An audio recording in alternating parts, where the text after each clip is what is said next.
Viral kades bertato di Purwakarta, digilai wanita nikah 13 kali. Jika belakangan ini banyak kasus kades selingkuh menjadi viral, maka berbeda dengan kades yang satu ini. Memiliki banyak tato dan berpenampilan seperti preman, siapa sangka pria ini ternyata adalah seorang kepala desa.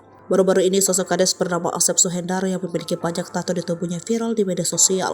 Penampilan terkesan garang, Agus Suhendar nyatanya sosok yang baik hati. Bahkan ia rutin membantu warga tak mampu menggunakan kocek pribadinya. Kades Purwakarta ini kerap memanggul dan antarkan sendiri beras bantuannya ke rumah warga. Bukan dari dana desa, beras yang disumbangkan itu berasal dari kantong pribadinya.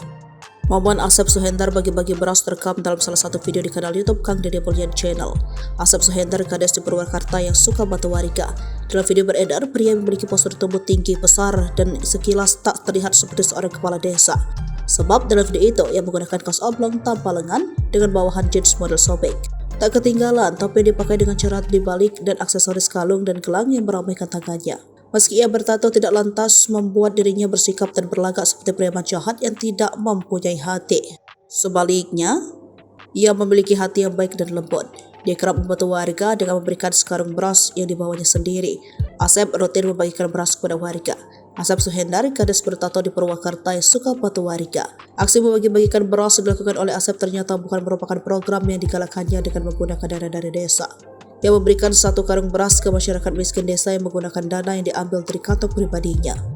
Tak hanya itu, meskipun memiliki penampilan yang sangar dan bahkan potongan rambut yang tidak seperti orang pada umumnya, kades tersebut mengaku ia adalah laki-laki yang digandrungi banyak perempuan. Terbukti Asep mengaku telah 13 kali menikah dengan perempuan yang berbeda.